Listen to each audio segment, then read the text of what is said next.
Best health packages up to 80% discount. Tirumala Diagnostics. నమస్కారం. ప్రస్తుతం మనతో పాటు ఇస్కాన్ టెంపుల్ నుంచి ప్రణవానంద ప్రభుజీ ఉన్నారు. వారు ముంబైలోని గోవర్ధన్ ఇకో విలేజ్ ఆశ్రమంలో సేవ చేస్తూ ఉంటారు. ప్రత్యేకంగా శ్రీకృష్ణ భగవానుడి గురించి, వారి లీలల గురించి, ఇప్పటి జనరేషన్ అసలు శ్రీకృష్ణ భగవాన్ నుంచి ఏం నేర్చుకోవాలో, శ్రీకృష్ణ తత్వం సమస్త మానవాళికి ఏం చెబుతోందో వారి ప్రవచనాల ద్వారా వివిధ మాధ్యమాల్లో వివరిస్తూ ఉన్నారు. ప్రస్తుతం సుమన్ టీవీ స్టూడియోలో ఉన్నారు. వారితో మాట్లాడదాం. ప్రణవానంద ప్రభుజీ, నమస్కారం అండి. హరే కృష్ణ. ప్రభుజీ, రాధా శ్రీకృష్ణుల కన్నా వయసులో పెద్దవారు అని చెప్తూ ఉంటారు, ఇది నిజమేనా అండి? శాస్త్రాన్ని ప్రకారంగా రాధారాణి కృష్ణుడి కంటే సంవత్సరం 15 రోజులు చిన్న. ఒక సంవత్సరం 15 రోజులు. రాధాష్టమి, కృష్ణాష్టమి రెండు అష్టమి కదండి. ఈ అష్టమి తర్వాత వచ్చే నెక్స్ట్ అష్టమికి రాధారాణి పుట్టింది.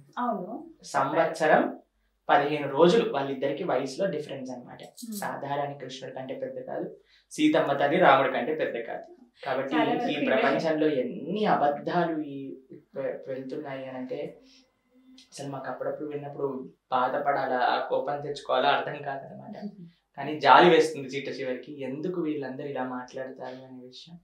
రాధారాణి కృష్ణుడి కంటే చిన్న, సీతాదేవి కూడా రాముడి కంటే చిన్న. ఇది శాస్త్ర సమ్మతంగా మీరు అడిగితే. ఇన్స్టాగ్రామ్ ప్రమాణంగా అయితే వేరుండొచ్చు, కానీ శాస్త్ర ప్రమాణంగా వాల్మీకి రచించిన రామాయణ ప్రమాణంగా గర్గ సంహిత ప్రకారంగా రాధారాణి కృష్ణుడి కంటే చిన్న, సీతమ్మ తల్లి రాముడి కంటే చిన్న. ఎప్పుడైతే రాధారాణి పుట్టుతుందో, రాధారాణి వృషభాను కీర్తిద. రాధారాణి గారి యొక్క తండ్రి పేరు వృషభాను మహారాజ్, తల్లి గారి పేరు కీర్తిద. వీళ్ళిద్దరికి రావల్ అనే ప్రదేశంలో ఒక సహస్రతల బంగారు పద్మం పైన రాధారాణి ఆవిర్భవిస్తుంది అన్నమాట. అప్పుడు ఎలా అయితే సీతమ్మ తల్లిని జనక మహారాజు గారు తీసుకున్నారో, అలానే రాధాదేవిని కూడా వృషభాను మహారాజు గారు పెంచుకున్నారన్నమాట. అయితే ఇలా అవుతున్నప్పుడు రాధారాణి కళ్ళు తిరిగింది అన్నమాట. అందరు అనుకుంటారు, అయ్యో కళ్ళు లేవేమో, ఏంటి ఎలా అని చాలా బాధపడుతూ ఉంటారు అన్నమాట. అయితే ఒకసారి కృష్ణుడు బరసాన, ఎక్కడైతే రాధారాణి ఉందో ఆ ప్రదేశానికి వస్తాడు.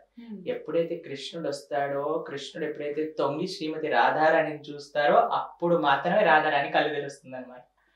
అప్పటి వరకు కళ్ళు తెలియదు. ఎందుకంటే రాధా తత్వమే కృష్ణ ప్రేమ, కృష్ణ భక్తి. ఆవిడికి కృష్ణుడు తప్ప ఇంకేది ఈ ప్రపంచంలో ఉండదు. కాబట్టి కృష్ణుడు వచ్చేంత వరకు కళ్ళు తెలియదు అనమాట. కృష్ణుడు ఎప్పుడైతే వస్తాడో, కృష్ణుడు వస్తూ ఉంటే, దగ్గరకు వస్తూ ఉంటే రాధారాణి యొక్క చిరునవ్వు పెరుగుతూ ఉంటుంది. ఎప్పుడైతే కృష్ణుడు తన ముందు ఉన్నారో అప్పుడు కళ్ళు తెరుస్తుంది అనమాట రాధారాణి. మరి అంతగా ప్రేమ ఉన్నప్పుడు అలాంటి రాధని కృష్ణుడు వదిలేశారు అని అంటూ ఉంటారు. ఇది ఎంతవరకు నిజంగా అలా జరిగిందంటే? మీకు ఒక విషయం చెప్తానండి. మారోబి రాకోబి జో ఇచ్చా తోహార్. ఇవి అంత సులభమైన విషయాలు కాదు అర్థం చేసుకోవడానికి. మీరు అడిగేవి చాలా ఫిలాసఫికల్ ప్రశ్నలు, కానీ నేను అర్థం చేసే ప్రయత్నం చేస్తాను. ఎందుకంటే మనకి చాలా మంది శాస్త్రం చదవరు. భగవంతుడు అంటే ఆ భక్తి, ఆ ప్రేమ, అవి బృందావనంలో ఉండే బ్రజవాసులకి ఎటువంటి ప్రేమ మీకు చెప్పడానికి ప్రయత్నం చేస్తాను, వినండి. ఇప్పుడు రాధారాణి ఇప్పుడు కూడా నిరంతరం కృష్ణుడి యొక్క సేవ చేసుకుంటూ ఉండేది. కృష్ణుడికి కూడా రాధారాణి పట్ల అలాంటి ప్రేమ. మథురా నగరానికి వెళ్ళాలి కంస సంహారం చేయడానికి. అప్పుడు బృందావనంలో అక్రూరుడు వస్తాడనమాట తీసుకెళ్ళడానికి కృష్ణుడు. అయితే అందరు అంటారు, ఈయన అక్రూరుడు కాదు, క్రూరుడు, నిజంగా మా దగ్గర నుంచి కృష్ణుడిని తీసుకెళ్ళిపోతున్నారు అని. నంద మహారాజు, యశోదమ్మ అందరూ బాధపడతారు అనమాట. గోపికలు అయితే ఏం చేస్తారు తెలుసా అండి, మొత్తం రథం ముందు పడిపోతారు కృష్ణుని తీసుకెళ్ళనివ్వమని.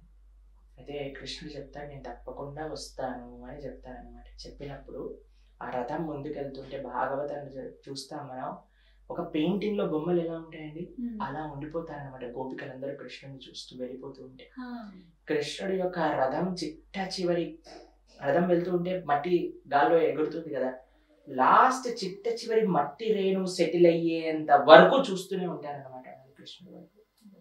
అంత ప్రేమ కృష్ణుడు అంటే. మనకి అటువంటి ప్రేమ కలిగిన వ్యక్తులని కృష్ణుడు ఎందుకు వదిలేశాడు అని అంటే ఏంటో తెలుసా అండి, కృష్ణుడు వెళ్ళిపోయాక కృష్ణుడి పట్ల ఉండే ప్రేమ వాళ్ళకి పెరుగుతూ వచ్చింది, తగ్గలేదు. దీన్ని ఆధ్యాత్మిక భక్తి మార్గంలో విప్రలంబ భావము అని అంటారు అనమాట. అంటే ఏంటో మీకు చెప్తాను. ఇప్పుడు కొత్తగా పెళ్ళైపోయాక వాళ్ళ హస్బెండ్ కెనడాలో అమెరికాలోనే పనిచేస్తారు అనుకోండి. పెళ్ళి అయిపోయాక వెళ్ళిపోయారు. చనిపోయాక కొత్తగా పెళ్ళైన వాళ్ళకి ఏమనిపిస్తుంది, భార్య ఏముంటుంది, నిరంతరం కూడా హస్బెండ్ గురించి ఆలోచిస్తూ ఉంటారు. ఇలా నోటిఫికేషన్ వచ్చింది అనుకోండి, ఓ మా ఆయనగారు మెసేజ్ పంపించారా అని చూస్తూ ఉంటారు. లేదా ఏదైనా ఆయనకి ఇష్టమైన చూసారనుకోండి, తల్లిదండ్రులైనా భార్య అయినా ఏమని అనుకుంటారు, మరి ఈ మా చిన్నోడి కంటే ఇది చాలా ఇష్టంగా, ఎక్కడ చూసినా సరే ఇక్కడ వాడు కూర్చునేవాడు, ఇక్కడ వాడు ఆడుకునేవాడు. దూరంలో ఉన్నప్పుడు ఏం చేస్తున్నాడో, తిన్నాడో లేదో, నిరంతరం కూడా దూరంగా ఉన్నప్పుడు అదే ఆలోచన మనకు ఉంటుంది. ఆ ప్రేమ దూరంలో ఉన్నప్పుడు ఇంకా పెరుగుతుంది అనమాట. ఎప్పుడైతే అంత ప్రేమ ఉంటుందో, ఎప్పుడైతే ఆ ప్రేమ గట్టిపోతుందో, ఎప్పుడైతే కృష్ణుడు వచ్చేసాడో బృందావనానికి, అప్పుడు చూసినప్పుడు అసలు వాళ్ళ ఆనందానికి అసలు తగదులు ఉండవు అనమాట. దీన్ని సంభోగము అంటారు. విప్రలమ్మ అంటే దూరంగా ఉండటం, దాంట్లో ఆనందం ఉంటుంది. సంభోగంలో ఇంకా ఇంకా ఆనందంగా ఉంటుంది.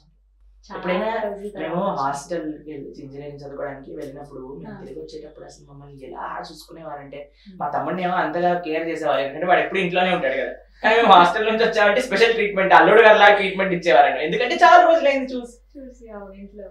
అవునా కాదా? ఎవరైనా చుట్టాలు దూరం నుంచి వచ్చారు, చాలా రోజుల తర్వాత చూస్తారండి, ఎంత బాగా చూస్తారండి. కాబట్టి చాలా సార్లు అనిపిస్తున్నారు, ఇంట్లో ఉండటం కంటే గెస్ట్ గా వస్తే ఇంకా మంచి ట్రీట్మెంట్ ఇస్తారు. ఆ ప్రేమ అనేది పెరుగుతూ ఉంటుంది. కాబట్టి కృష్ణుడు ఏదో అన్యాయం చేశాడు, రాధారాణిని వదిలేశాడు.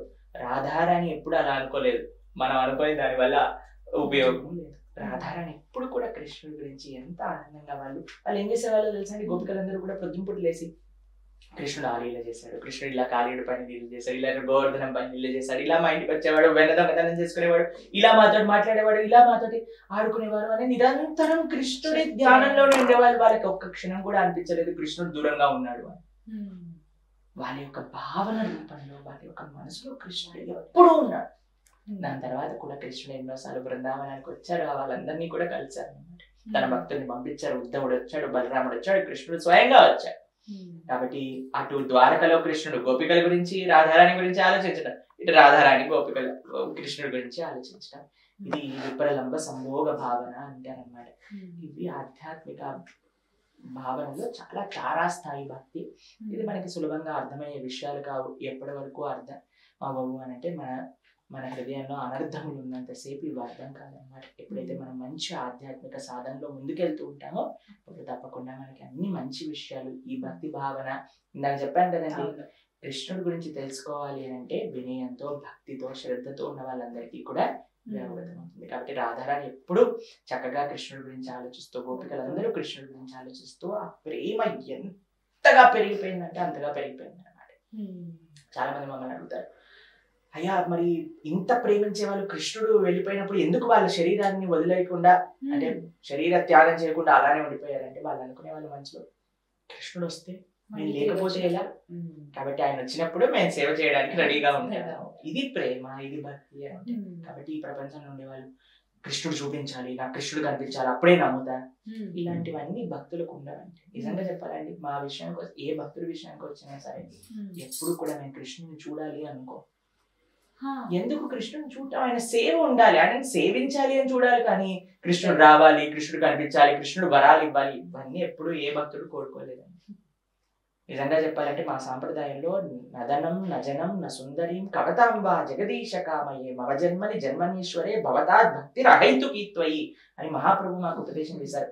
మా సాంప్రదాయంలో ఒక రూల్ ఏంటి అని అంటే, ఎప్పుడు కూడా భగవంతుని ఏ కోరిక కోరకూడదు. నా ధనం, నాకు డబ్బులు వద్దు, నా జనం, నాకు ఫాలోవర్స్ వద్దు, నా ధనం నా జనం నా సుందరి. చాలా మంది సుందరమైన స్త్రీ కావాలి మనకి ధర్మపత్నిగా అనుకుంటారు. నా సుందరి కవితాంబ, నాకు పెద్ద పాండిత్యం వద్దు. మరి ఏం కావాలి నీకు అంటే, జన్మ జన్మాంతరాలకి కూడా భవతాద్ భక్తి రహేతుకి, నీ భక్తి నీ సేవ ఉంటే చాలు మాకు. కాబట్టి భగవంతుడిని చూడాలనుకోవటం, భగవంతుడితో ఉండాలనుకోవటం కాదండి, భగవంతుడి యొక్క సేవ మాకు ఎల్లప్పుడూ ఉండాలి. ఆ భగవంతుడు మనకి మనసులో స్మరణలోకి రావాలి. ఇది భక్తుడు కోరుకునేది. చక్కగా వివరించారు ప్రభుజీ. నమస్తే. హరే కృష్ణ.